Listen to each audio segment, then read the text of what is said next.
Morning, everybody. My name is Hema Singhal, and I am delighted to welcome you to our panel event this morning. We have three wonderful women on our panel today who will be talking about imposter syndrome. From our first two ladies this morning, we'll be hearing about the personal journey that they've been on and how imposter syndrome has affected them in their career. And we will hopefully be able to gain some insight as to how they have been able to overcome imposter syndrome. Next half an hour, we'll be focusing on hearing from our speakers, and there will be an opportunity to ask our speakers questions in the second half. So if you do have any questions, please do pop them in our Q&A box. In terms of some housekeeping, we will be recording the event and it will be made available to you afterwards. We will also be sending a feedback survey after the event, and we'd love to hear your thoughts and feedback on today's session. So without further ado, our first speaker is Naomi Nash. Naomi is Head of Community and Collaboration at Birmingham Tech, and she has been supporting the Midlands Tech startup community for nearly a decade. So Naomi, we would love to hear more about your journey. Perfect, thank you, Hema. And thank you so much for having me. It's a really interesting topic, and I'm glad that we're talking about it. So thank you for putting this on. So hello everyone, I'm Naomi Nash, and Head of Community and Collaboration at Birmingham Tech, which is a not-for-profit organisation bringing together the tech ecosystem in the West Midlands. So I'm just going to give you a quick kind of stop tour of my career today. I don't even like using the word career because I don't even feel like I ever planned a career, but we'll get to that. I never thought this was where I would end up. I never actually had any sort of plan. Never really knew what I wanted to do. I did all right at school. I got some good GCSEs, went on to A-levels and did just random subjects that probably couldn't get me a career in anything, even if I was trying to. But again, did all right. And then I just thought, well, okay, the next normal step would be university. And I just thought, I'm not going to go to another city and be all scared and timid and get into a ton of debt for something that I don't even know what I want to do. So I didn't go to university. And I was the only one in my family that hadn't. So maybe that's contributing to it all, I don't know. Anyway, so I decided instead to get a job, and I ended up working in a very high-pressured sales retail company, which I quickly found out was not for me. I didn't like the commission structure. I didn't like forcing stuff on people that they didn't necessarily want to meet targets. So although I did stay there for quite a little while, I stayed there for a couple of years, but anyway, I then thought, you know what, let's try the world of office work. So got myself a 9-to-5 office job, got my weekends back, had a steady income, wasn't relying on commission. And I kind of comfortably stayed there for about 4 or 5 years.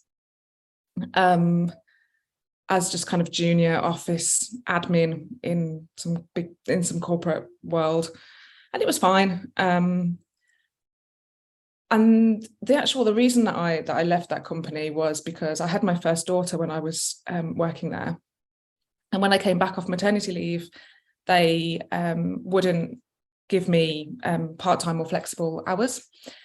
So I fought that with them for about 6 months whilst working full-time. And they weren't budging on it. So I was like, well, I'm starting to miss too much of my kid's life, and childcare is expensive and all this kind of stuff. So I left. I kind of had a friend who was in the public sector who had an opening in her team, and I still had to interview for it, but it was kind of like who you know situation. Ended up doing kind of work in communications. That was fine, and I learned a lot and I got a lot of skills from doing that. However, the management, not my friend, somebody else, was really mean and a bit of a bully actually, and just I was really unhappy. So I was like, I can't stay here. So we are getting to a point, I promise.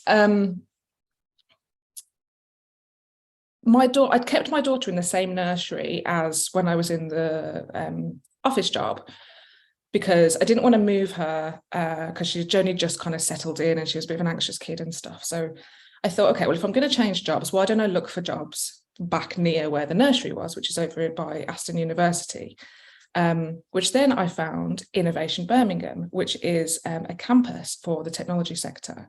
And they were hiring for a tech incubator assistant. And I was like, oh, okay. It was like organising events, onboarding people, doing newsletters, comms and stuff like that. So I had all these kind of transferable skills from my work in communications, but I'd never been in the tech sector before. So I was like, well, I'll give that a shot. And it was really hard. It was really hard because I didn't understand the language. I didn't know what SEIS was, or I didn't know what B2B meant, or I had no idea about business or entrepreneurship. But I learned, and when I was setting up all the seminars for the startups, I sat in and I started to learn a little bit about business. And then after about 2 or 3 years, I was promoted to manager of that incubator. So I was then fully responsible for running this incubator. And I loved it. I absolutely loved it. I still felt like I was winging it all the time, but I enjoyed it. So unfortunately, that role came to an end because that particular program ran out of funding. It was European funded, and that funding stopped. It didn't exist anymore. So my role became redundant. But luckily, Tech Nation were hiring for kind of a UK-wide group of employees. So I then became the entrepreneur engagement manager for the Midlands at Tech Nation. And that has been a really interesting journey. I grew a lot in that role. I had to travel to places by myself. It was quite a bit of a lonely job because it was just on my own. Had to start working with scale-ups instead of just startups, so learning a load of new challenges and things that they're going through, having to create a new network over in the East Midlands, which I didn't have before. Then I kind of felt like that had run its course. And then the founder of Birmingham Tech, Yanis Mouse, reached out to me and asked me if I would become their first employee at Birmingham Tech as the head of community and collaboration, which brings us up to date. Okay, so that's where we're at. I joined there 6 months ago, and that's where we're at. So the reason I've just explained all that, my life history, is not just for therapy for me, but I kind of feel like I've fallen into this role, into this job. I didn't go to university and study entrepreneurship. I never had like a passion for business. I never had this thought of getting into a career where I'm doing business consultancy. Just life circumstances and people I knew and locations I was at kind of feel like I fell into where I'm at, which is why I often feel with this imposter syndrome that I'm a fraud and I'm going to get found out. And I'm not, when I'm sat in a room with people in the council and academics and trying to bring the tech community together, it's like, who am I? So that's why I feel the way that I feel. So that's kind of a bit of a background. So one of the things I've been trying to work on is looking at actual evidence, like hard evidence, which to either confirm or deny these self-doubt feelings that I have, right? And it does help. It does make me feel a little bit better.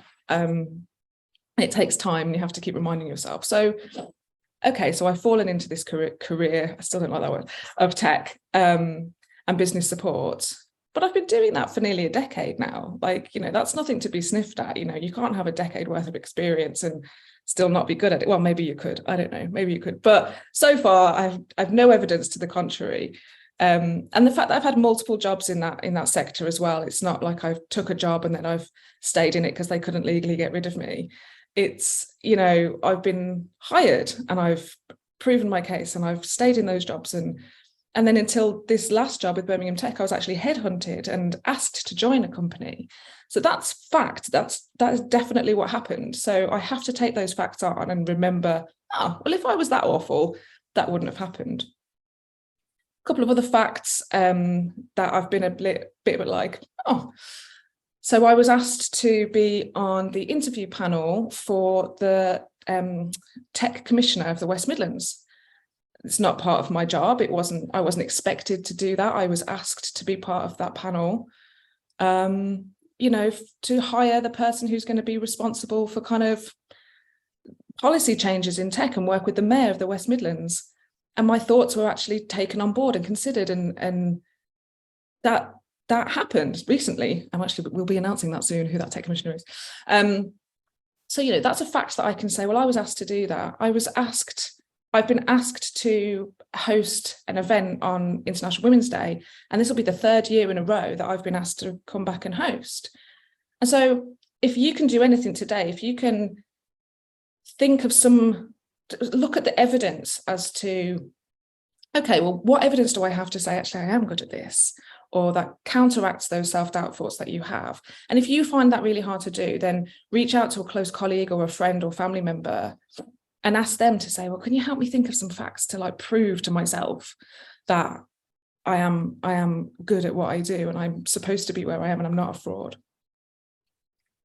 Another thing I'd just like to talk about is, and something that I'm trying to do, is to look at other areas of your life where actually you don't have imposter syndrome and you feel like, I'm all right at this, I'm not too bad.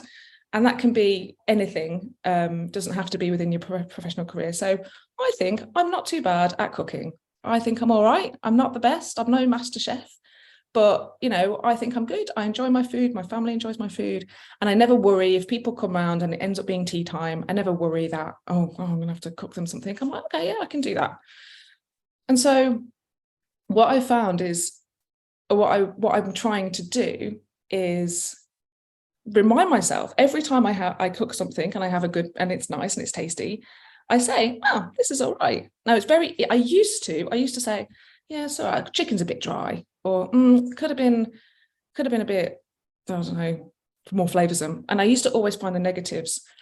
But instead I try and just say, you know what, this is nice, this is tasty, everyone's eating it, everyone's happy, it's good. And I think by doing that, I'm just exercising that part of my brain to say, just to compliment myself, which I just think we don't do enough, right? I think culturally, in the UK and as women particularly. But I think if we can start complimenting ourselves in a comfortable environment that we know we are good, and we can do that more often, I have found that it's easier to transfer that thinking into other things. So that's just a little tip. So if you can try and think of something that you are good at and you're good at, you're not being boastful, you don't need to worry about, you're not being boastful, you're not being showy offy, you don't even have to say it out loud, you just think to yourself, I'm all right at that. Just looking at time, we're out for time. So just got a couple more things that I'd like to share. So I was really challenged by my mom, actually. It was a long time ago. I can't remember when, and I can't remember the context. So sorry, but the lesson was still there. I'd done something and she was praising me for it. She said, oh, well done. You did a really good job at this. I can't remember what it was. And I said, oh, yeah, all right, thanks. Yeah, I don't think I really did anything. And she was like, yeah, you did. And she said, you did this and you did this and you executed that and you communicated that. And I was like, oh, I said, yeah, I suppose I did. But it was fine. It was easy for me. Like, I don't feel like I really did anything. And then she said, well, okay, that's interesting, but not everyone can do what you've done. So she said, just because you find something easy doesn't take away the fact that you're good at it, if that makes sense. That's what we call a talent or a skill. And that's something you've either worked on intentionally, or your life has got you to a point where you're good at something. And just because something doesn't take a lot of effort for you, don't discard the praise or discard being proud of yourself for doing it. So that's something I try and remember. So even if I'm like, oh yeah, well, so something I'm really good at is organising events. So if I organise an event and it turns out really well, I'm like, that was good. But actually, not everyone can do that. So that's a skill that I have, and I should be proud of that. On the flip side, things that you're not so good at, we can also take a positive from. So I'm going to quote now Nelson Mandela, and he said, I'm just going to read this. I learnt that courage was not the absence of fear, but the triumph over it. The brave man is not he who does not feel afraid, but he who conquers that fear. And I find that really interesting. So to put that into a bit of context, for example, if you are not so good at, or you don't feel courageous, or you feel a fraud in a certain area, say, for example, like public speaking, which is quite a common fear in business and something that a lot of people have to do. And you see another public speaker and they're smashing it, and they're engaging and they're not sweaty and the mic works out for them and it's all good. And you think lesser of yourself, especially maybe you've got to follow them or something. You think lesser of yourself. No, actually, that person probably doesn't have fear of public speaking. They're in that talent skill set. That's one of their talents and skills. Doesn't take away the fact that they're brilliant at it. They are, and they should be proud of that. But you shouldn't compare yourself to them, because it might not be challenging for them. So whenever I see that somebody else seems to be better at me than something, I always try and remember, well, actually, they might have more talent and more skill in it. But secondly, if I do it and it's something that I find really terrifying, or something I don't feel confident in, or whatever it might be, actually, I can take pride in the fact that maybe I'm being a little bit more courageous and a little bit braver, and I can feel really good about myself for having done that.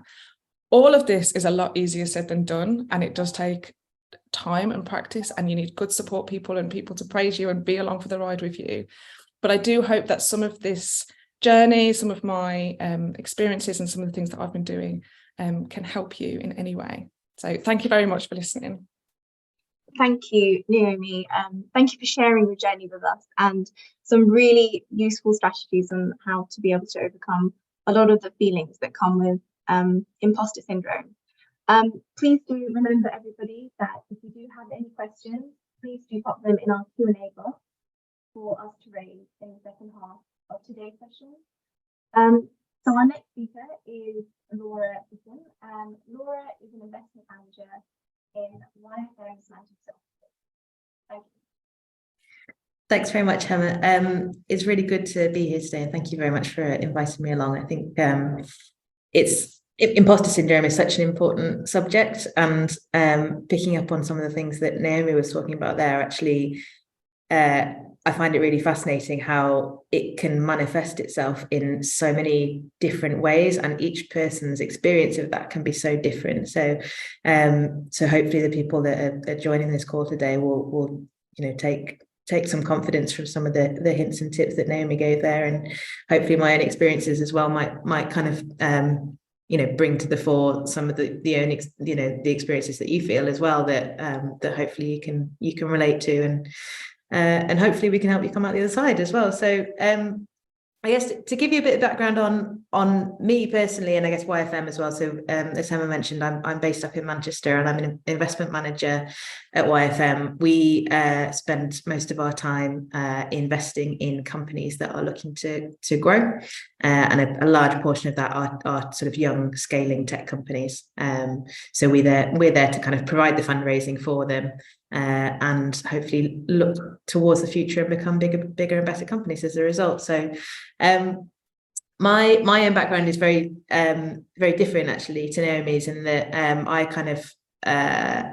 had quite my sort of school and university experiences were very good. I grew up in a very small market town and went to a relatively small university as well, so was always kind of surrounded by pretty small groups of people that collectively were relatively ambitious and sort of high achievers and things. But it meant that the size of those classes meant that we always had the kind of platform to feel as though we could achieve whatever we wanted, basically, and go ahead and go into the world and do that. And I think in that context, I did always know I wanted to end up in business, and in particular in some sort of a finance role. And from my perspective at school, it never felt as though that was going to be something that was impossible. I think once I kind of joined the finance industry, I think I realized actually just how male dominated it was in particular, and that in itself creates its own set of challenges for a lot of women, where I think there's many situations where actually we almost have to comply, if you like, with a certain set of characteristics that are sort of traditionally very associated with men or very extroverted individuals. So for me personally, you know, and particularly within my sort of first role within investment banking, I can remember as an introvert myself, I genuinely felt exhausted on a regular basis, in sort of recognizing that for me to be successful there, I really needed to up my game. And it wasn't a question of beating them, it was joining them. And so, you know, I'd regularly sort of have conversations with myself to build up the confidence to throw myself into those conversations where, you know, you've got busy salespeople and traders on the trading floor who've, you know, you've got 5 minutes of their time, and if you don't say what you want to say quickly and succinctly and really get over what it is you're trying to say, then they're not interested. Which was a huge learning experience, because it's, you know, it's such a different conversation to almost any other, actually, I think, where you just don't feel as though you've really got their ear, or that you need to be the sort of person that can really sort of hold that gravitas, I suppose, to warrant that attention. Needless to say, after I had sort of finished the grad program there, I quickly decided that it wasn't an environment that I could see myself sort of thriving in the long term, despite, you know, it being a thoroughly interesting job, and I learned an awful lot. But for me personally, I just didn't feel as though I was going to be able to succeed there. So I moved then soon after to a large accountancy firm, which couldn't have been more different, actually. It's, you know, I suspect in a very similar way to places like Mills and Reeve. Actually, there was a huge focus on kind of learning and development, and a lot of the work that we did was very, very project based. So you were always working in teams of 3 or 4, and there was a relatively kind of defined structure and hierarchy, I suppose, of what everyone's roles were within that team to make sure that the projects were kind of happening on time, and you know, we were achieving what the clients were expecting of us. So for me at the time, you know, I thought this works really well for me. I've got a really good understanding of what exactly is expected of me, what I need to achieve to reach the next step up, and therefore how I can succeed within that role. I decided to, you know, a couple of years in, that actually I wanted to be on the other side of the investment landscape. So rather than kind of doing the due diligence and things when, you know, a company's decided that they're going to receive investment, actually I really missed the side of speaking to the founders themselves, and more sort of, I guess, the strategic side of things as well, where, you know, one of the kind of sort of situations where that became apparent within the accountancy world was that you kind of found within a meeting, for example, as a relatively junior person in the team, it was pretty obvious that, you know, if there's a partner or a senior director that's joining you for that meeting, your role changes, and you're there to absorb what's happening, take notes, take all of that information back, and go and do your work after the meeting. So all of these conversations about the kind of wider strategy and where the business is going in the future were kind of happening around you. And again, it was thoroughly interesting, but you're not engaged in it perhaps in the same way that I might have been in my previous role. And it wasn't until I got to my job that I'm in now at YFM that I really understood actually the impact that had on me, I suppose. I think I'd got very comfortable, I suspect, with being in that kind of hierarchical environment and knowing my place, if you like. Whereas then moving to YFM and now being in a team of 3, there's not, you know, it's very difficult to kind of hide, I suppose, in the corner and within one specific role. And the main way that kind of came out for me is in the sense that now a lot of my time is spent speaking with tech companies that are looking to raise funding and understanding what it is their company does, what they're looking to do in the future, why it is therefore that they need the funding, and why it is they're coming to YFM versus another investor, for example. And I found that, you know, particularly, so an additional part of the context as well is that I joined during lockdown. So my first, I had actually joined in April 2020, so literally 2 weeks after we'd all gone into lockdown. So the first kind of 6 months of my job, which was a very different job to what I was doing before, was all on calls like this, or on Teams or whatever it may be, where I think it's even easier to just sit and listen and it's much harder to kind of, I guess, gauge the room, understand the body language, when is the right time for me to be chipping into this conversation. And then I think coming out of lockdown and then being back in those meetings in person, I really, that kind of behavior, I guess, continued.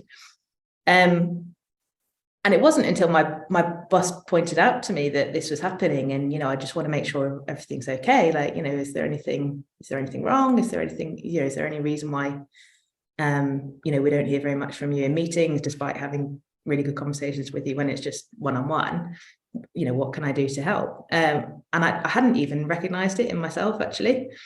So it was only when he kind of asked me that question that I kind of sat back and thought, yeah, actually, you're right. Like, I hadn't even appreciated that this was what was happening,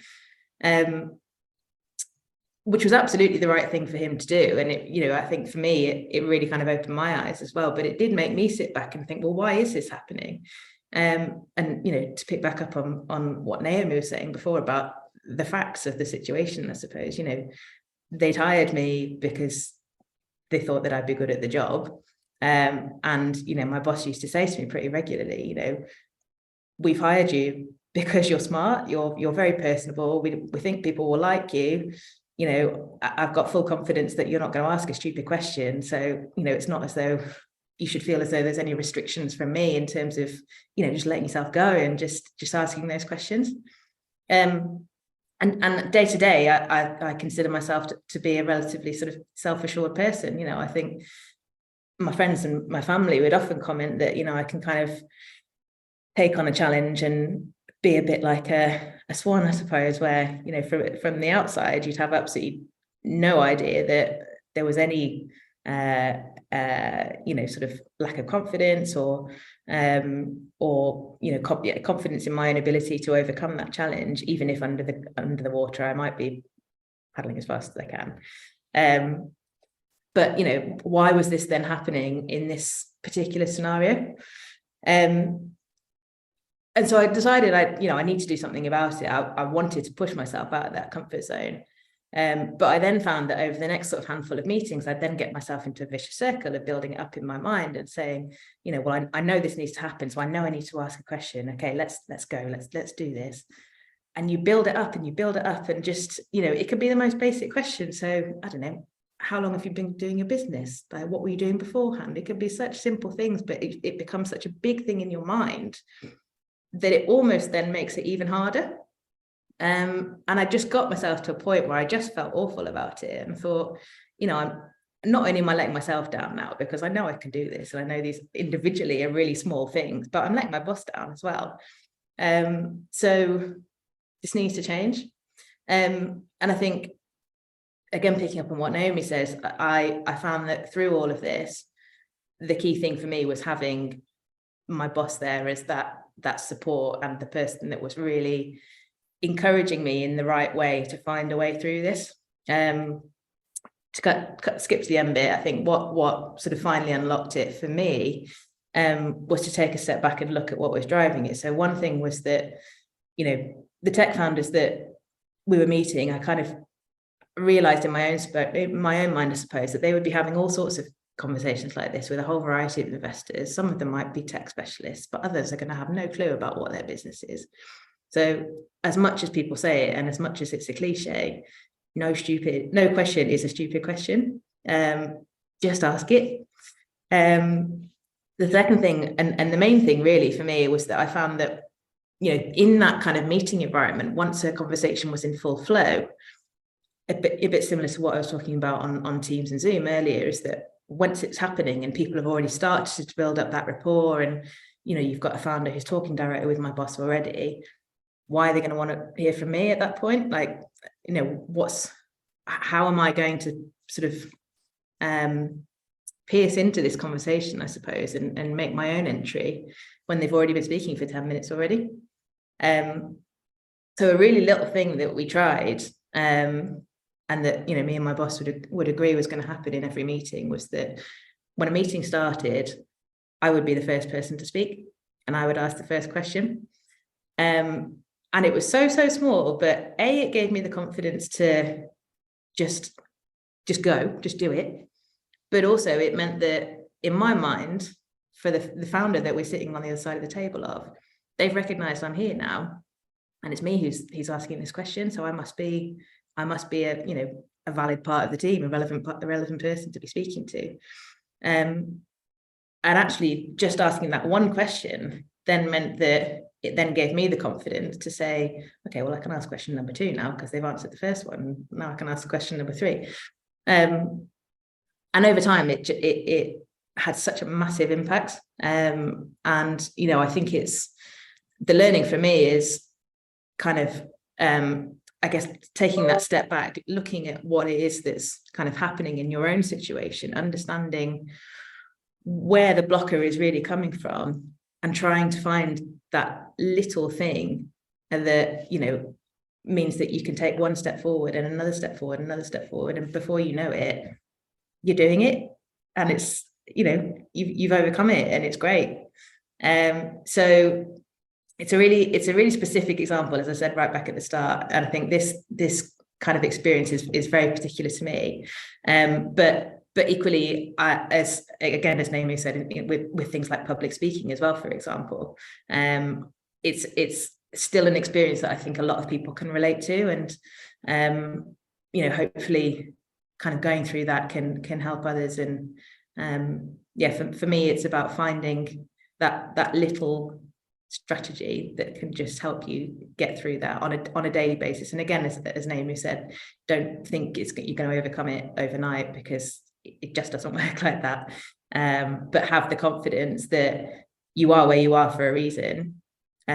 People have trust and faith in you, and you can do it. So yeah, I hope that was helpful to people. Thank you, Laura. I think really interesting to hear your journey as well, and I'm sure that there are plenty of others in our audience that can resonate with your experience. So moving on to our final speaker, Amy Pilmer. She is from the Learning and Development team at Mills & Reeve, and she will be talking about some of the tips and strategies that she has come across in her research about imposter syndrome. Thanks, Hema. And again, thank you for inviting me today. It's a real privilege to be on this panel. As both Naomi and Laura have shared their personal experience, I think it's only fair that I start with mine before I go into some sort of tools and strategies that have been helpful for my own personal experience, but also for those that I've been supporting and the colleagues I've been supporting at Mills & Reeve in my role. So I am actually a former lawyer myself, so went into the profession, spent years to train to be a lawyer, and then it wasn't until I actually chose to leave practice a few years ago and move into the L&D sphere that really and truly that was when my imposter syndrome was at its worst. I was doing a profession that I felt I hadn't trained to do, and didn't feel like I deserved to be in that team. I hadn't worked hard enough or trained hard enough to do it. And actually it wasn't until I started doing research on what imposter syndrome was in my current role a few years ago that I realised I've got it. So it's only really been in the last few years that it's kind of been a realisation of mine that I do suffer with imposter syndrome. And to be honest, it's quite ironic that I'm actually suffering with imposter syndrome right now, to be invited to talk on a panel like this about it in terms of coming from it from a sort of an expert's view, which I hate that word expert, but it's ironic that, you know, right now my imposter syndrome is really triggering. So I think really what I want to talk about is, first and foremost, why imposter syndrome can really have a negative impact on the way you feel. And I think what makes it most difficult for people is that it holds you back from wanting to even talk about it, from wanting to say, actually, I suffer with imposter syndrome. And so it can make you feel quite isolated and alone. And so there's plenty of information out there to kind of help you overcome these negative side effects of imposter syndrome, but also it's not something that is a one-size-fits-all. So it can be really difficult to even know where to start with how to start to dial down those negative symptoms or try and overcome it, because not everything will work for everyone. It's deeply individualistic, so everybody experiences imposter syndrome in different ways, and it's triggered in different ways. For me, having done the research, I actually realised that my imposter syndrome probably stems back right from when I was doing my A-levels. So I remember sitting in my geography class for the first day in the first year, and a teacher saying to the whole class, right, well, you're here because GCSEs were easy. You didn't have to do any work for your GCSEs to be here. Now the hard work begins. And I remember looking around the class thinking, well, I clearly don't fit in here then, because I had to work really hard to get the grades I got on the GCSE. And if they've all had to, it came naturally to them, I don't think I deserve to be here. I don't think I fit in. I must be a fraud. And I started worrying about being exposed as not being intelligent enough to be at that sixth form college. Had no idea at the time that really was the imposter syndrome at its infancy for me. And I would say that everyone experiences it really differently. So there'll be people that may be able to resonate from what Naomi and Laura were saying. You may be having sort of an inner critic telling you, you're not good enough, you don't deserve this success, etc.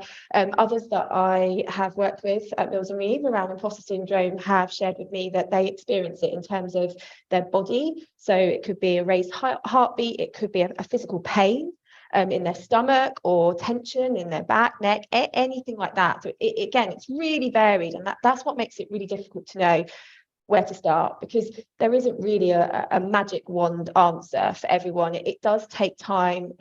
You do need to go on a bit of a journey with it to really think about how best to tackle the negative side effects. So one of the places that I thought would be really helpful to start is to just talk to you about how you can see imposter syndrome possibly in yourself or in others. And one way is to think about how we define competence. So Dr. Valerie Young, this is research done by Dr. Valerie Young, she talks about how there are 5 different competence types. And I've actually got a slide just to help me explain this for you. So just check that everyone can see that. If the panel could just give me a nod, thank you. So you can see, you can start to understand your own imposter syndrome if you think about how you define competence. So first of all, you could resonate with what's called the perfectionist. So this is where you set extremely high expectations of yourself. You want to meet 100%. Everything has to be perfect. And if you don't do everything perfectly or hit it 100%, then you feel that the whole thing is a failure. So any small mistake will really make you doubt your competence. And you can see this in the workplace, because those that may struggle to delegate to others because they just don't want to let go and trust others to do it perfectly, that can have a real impact. And you can start to understand that there may, start to see a perfectionist when it comes to delegating work and working with others. The second one, the natural genius. So this is a bit similar to what I think Naomi was talking about in terms of when you try something and you struggle to do it, so you're not naturally able to do it, it's not a skill that comes naturally to you. So if you have a natural genius tendency, you tend to find that when you start something or try something for the first time and you just don't feel you're good enough, that you just want to give up, because you feel that you should be a natural genius at everything should just come, first time round, you should be able to do everything. And so it's really difficult to encourage yourself to keep going and not give up at the first hurdle. The third kind of competence type, shall I say, is the soloist. So that is when you feel that the only way you can accomplish something is if you do it on your own. So that's no help from others. So that can be really difficult in a working environment when you need to work as a team, or if someone, or really difficult for you to even just be honest and ask for help when you need it, because you set that standard that you can only be successful if you do it on your own. And then you've got the expert, and I did say earlier that I don't like the word expert. That's when you need to know everything about something, and this is why I think personally I struggled when I moved into learning development, because brand new area for me. It's because I hadn't taken the time to train hard, to learn everything. I was moving into a new environment, really, I felt without any knowledge at all, and I felt like I couldn't, you know, support my colleagues if I hadn't got that kind of training behind me. And experts can be a really difficult competence to deal with in the workplace, particularly if you've got presentations to prepare for, or a project or a meeting. You find that you might have tendency to over prepare for it, because you feel like you need to be ready for any question that might come your way, because you really don't want to be the person that says, oh, I actually don't know that answer.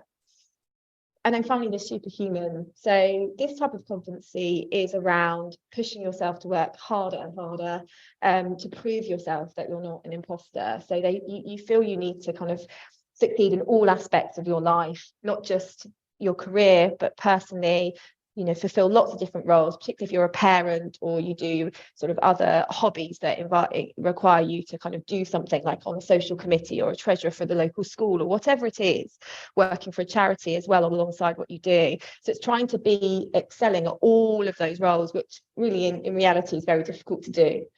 So it can be really helpful to think about what competent types you may fall into, and I often hear that, you know, it's more than one that you can resonate with, because it can help you understand how it's impacting you and how you're reacting to that imposter syndrome that you're experiencing, and how it's impacting your work, your life, etc. So I thought I would start there, because I'm hoping some of those things that I explained may have started to resonate with others. But in terms of tools and strategies, as I said before, it can be really difficult to know where to begin. And so I thought, obviously I've only got a few minutes to share some with you. I would pick the ones that have been what I would say most popular for those that I've been supporting imposter syndrome, Mills and Reeve, and also how the ones I found personally most helpful. But I would say, I would caveat with, just give anything a try. If you think there's something that you've seen on the internet, or you've read a book and it suggests something, just give it a try. You won't know until it can help you, until you have a go. And I would suggest just try something new like that for a couple of weeks. And all we're really looking for here is a real small win. There's not going to be these huge, big changes that you need to make. It can be really small things, like what Laura was saying around, okay, I'm just going to be the first person to speak in a meeting. And if I do that, that will then give me a bit more confidence to do more and more speaking. It can be the real small changes that make the difference. So that's where I'm going to sort of start sharing with you around what at Mills and Reeve, the colleagues that I've been working with, we found most helpful. I would say it's quite a natural response to ignore those feelings of imposter syndrome, particularly if you've got an inner critic kind of chipping away at you whilst you're trying to hit a deadline or do something really important. And so it's very easy to kind of just try and ignore it, push it to one side and hope that it will go away. Well, actually, by not acting in the moment, by not doing anything, by not listening to what the inner critic's saying to you, or recognizing that something's happening or triggering, actually it can make things worse. That's what can feed that negative aspect of imposter syndrome. So I would say the best thing that I found across the board with everyone that I've been working with at Mills and Reeve around imposter syndrome is just a really simple strategy around catching your imposter syndrome in the moment, checking or validating that that's what's happening, and then trying to change those unhelpful thoughts. So it's a catch it, check it, change it, something really easy that you can remember.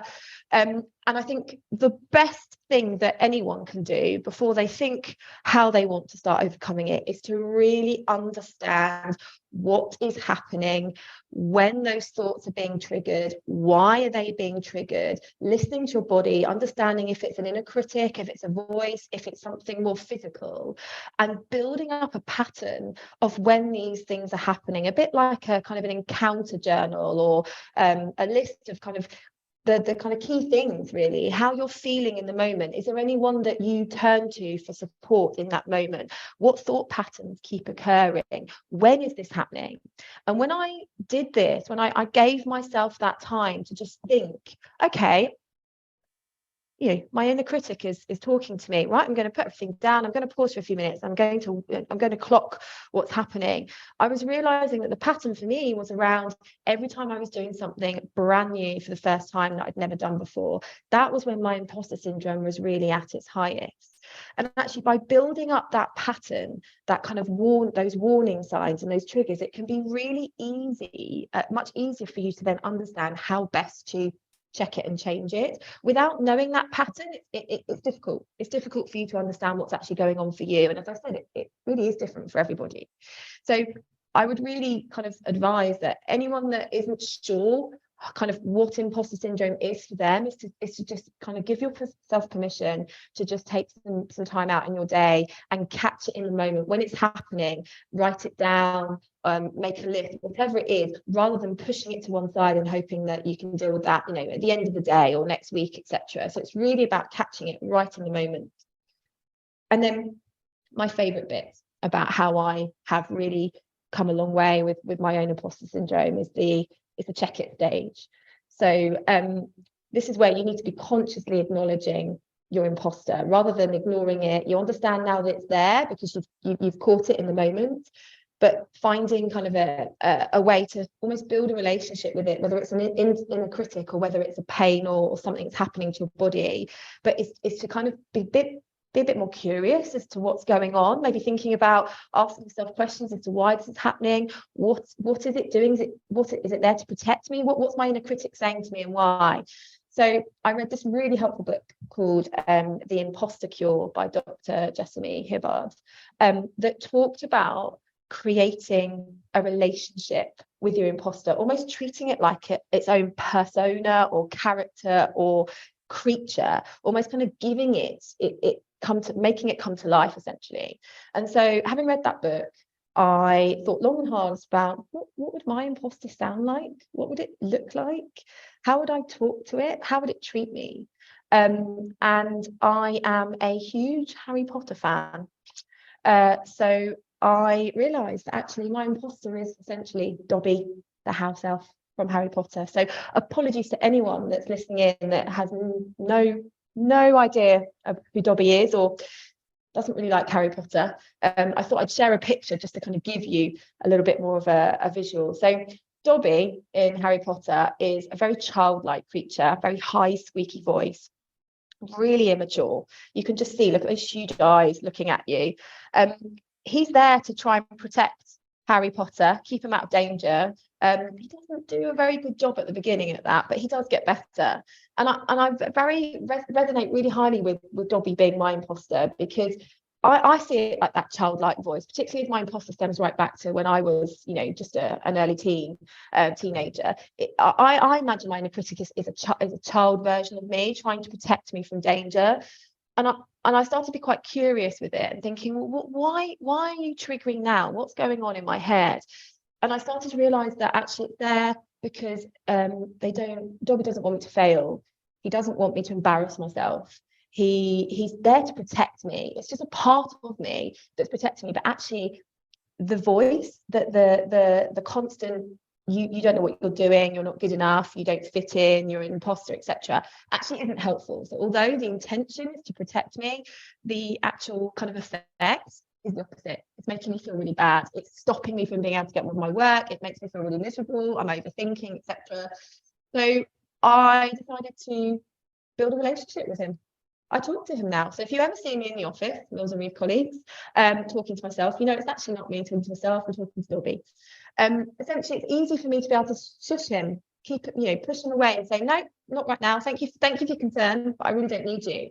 And actually, by just having that relationship with my imposter and kind of having that vision of Dobby in my head has been really easy for me to be able to catch those thoughts in the moment and shut them down a lot quicker, so that I can then focus on taking that next step, like Laura said, rather than thinking I can't do this and holding back from what I want to do.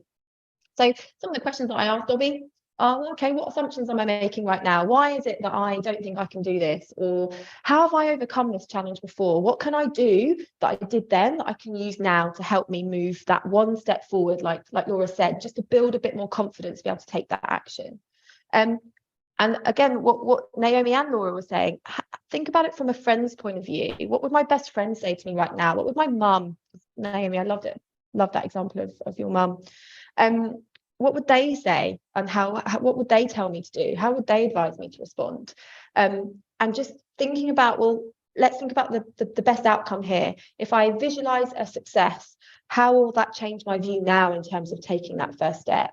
So I just use that relationship I have with Dobby to kind of ask myself those questions, to give me that evidence. And again, Naomi and Laura were both talking about this in terms of what I need, that factual evidence to know I can do this. It doesn't matter if I've not done this before, I've done something similar. I can use those transferable skills. I know I can take that next step. I know I've got that support there if I need to as well. So that's kind of the check it stage, is to really clarify what's going on and to kind of ask yourself, is this what I think or is this fact? And again, that's a great question to ask my Dobby. Okay, how am I feeling? Is this actually fact here? Thanks to something called confirmation bias, we will always seek out the evidence that validates how we're feeling, and we will automatically discount evidence that doesn't. So our brains are wired just to find the evidence to say that you aren't good enough, that you aren't intelligent enough, that your success is just down to luck and not hard work or skill or talent or anything like that. So you have to really work hard once you've done the check it stage to be able to change those automatic negative thoughts, to be able to change your feelings, because feelings, as I said, aren't fact. So some of the things that have been working really well for me and for others that I've been supporting is thinking about compassion. And it comes back to, again, what Naomi and Laura were saying.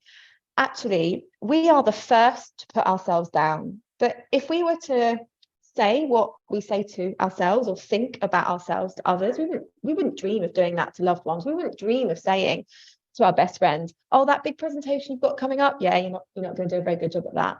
We wouldn't say that to somebody else. So what gives us the right to treat ourselves in that way? So I would say, it sounds fluffy, it sounds woolly, but it really isn't.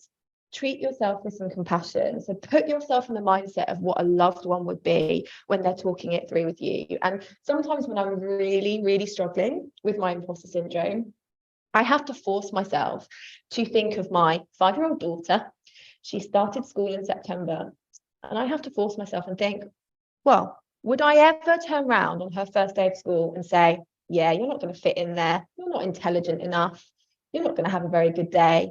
No, I wouldn't. I would be telling her that she's going to have a great day, that she's going to make lots of friends, and she's going to absolutely love school. So I've really got to put myself in that mindset that if I would say that to my friends and my family, that I need to give myself the permission to say that to myself, to cut myself a bit of slack.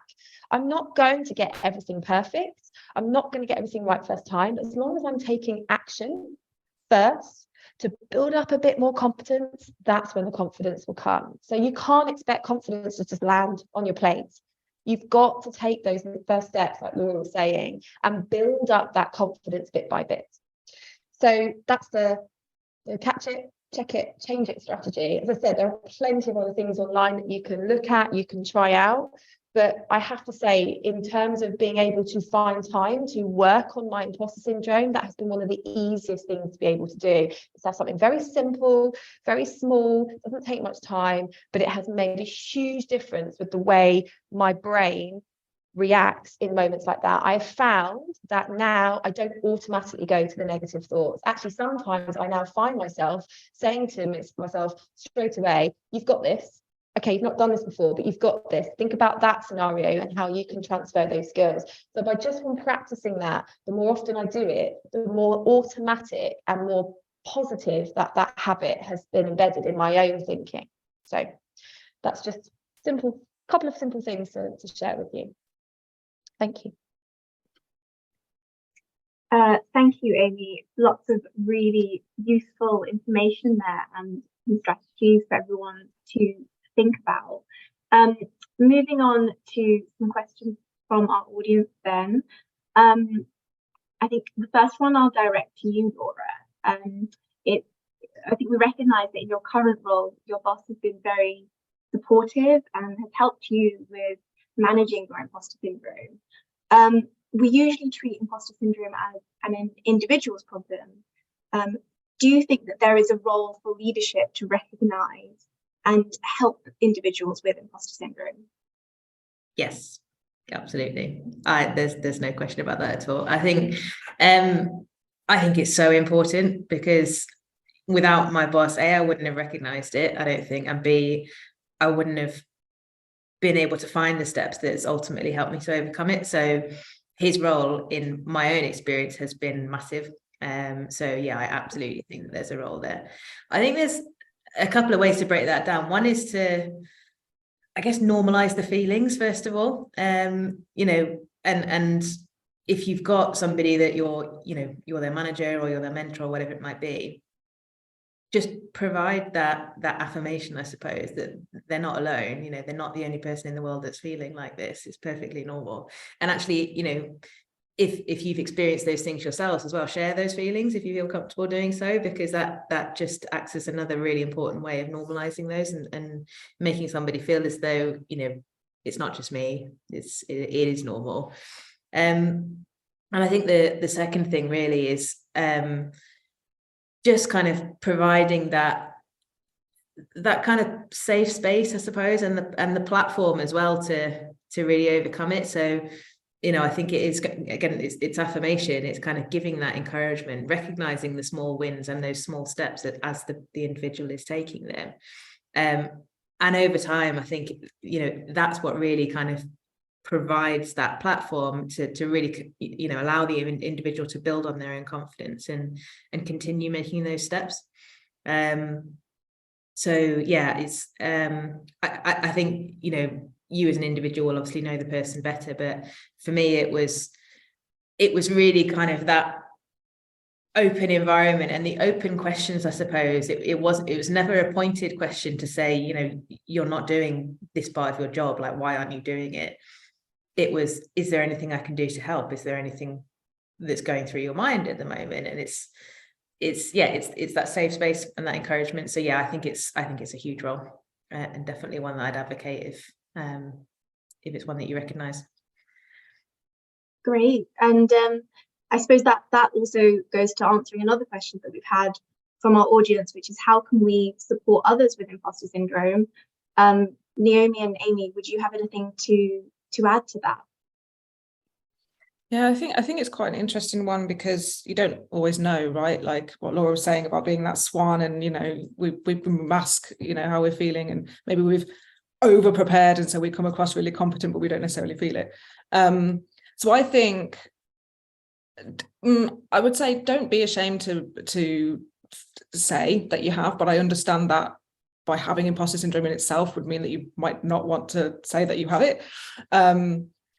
But I think just being aware of it and allowing space for other people. So if you are in a room, you might not even know if anybody has imposter syndrome. Probably do, because I think the statistics tell us that something crazy like 3 out of 5 people, you probably know more than that about the statistics, Amy. But just kind of allow, if you notice that somebody hasn't mentioned something, or if you notice that, I don't know, you could always just ask them, as, oh, you know, John, do you have any thoughts on this? And I think it's just a nice thing to do anyway, but it gives that person permission to speak, and it gives them an opportunity to speak. And I find that, I don't want to like say all men, but generally speaking, men will interrupt and will speak over, and I tend to then be quiet, and I won't fight for my place at the table. But if you notice that happening, if somebody then says, oh, sorry, I think Naomi was just saying something there, sorry, what was you saying? And just stepping in and being kind of like an ally to those people, I think would be really helpful.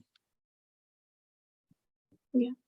I'm going to quote our managing partner. Claire says this a lot. She says it's about creating the environment where you've got high wires but strong nets underneath. And it kind of just picks up really from what Laura and Naomi have said, that if you want to support someone with imposter syndrome, particularly if you're a leader, particularly if you manage others that you suspect have got it, you know, there are benefits to having imposter syndrome. That shows that individual is growing, developing, changing. It means that they're putting themselves out of that their comfort zone, but that discomfort can feel really, really alien and very difficult for them to manage. And so it's about providing them what I like to say, like the stretch moments, and giving them an opportunity to really do something that's stretching them, so high wire, but giving them the support underneath so that they can do it well, so that they can build up that confidence. So but not assuming that everyone needs the same support. So being curious with them and asking them questions like, how can I support you with this project? Or what you know, how best can I do that? Or what do you need from me? Just being really curious with them and tapping into what that individual needs, and having that conversation can really open it up. And I would say, particularly if you suspect someone has got imposter syndrome, just demonstrating your own vulnerability, role modeling how to be vulnerable, so that you are creating that safe space for them to then show that they're feeling vulnerable, or they're not in their comfort zone, can make a real difference. So some sort of lead by example can really help. But absolutely echo everything that Naomi and Laura have said. That's great. Thank you, Amy. I would like to say a big thank you to all of our speakers today. It's been a very insightful session, and I'm sure that our attendees will agree that we have all learned a lot from it. And thank you to all of our attendees for taking out the time today to attend the session. As mentioned at the beginning, we will be recording today's event and we'll be sending that out with a feedback survey. If you do have any suggestions about future events that you would like to run or topics, please do let us know on the feedback survey. And if anybody has any questions about today's event, please do reach out to us either via LinkedIn or email. It would be great to hear from you. So thank you very much, everybody. Thank you. Thanks very much. Thank you. Bye.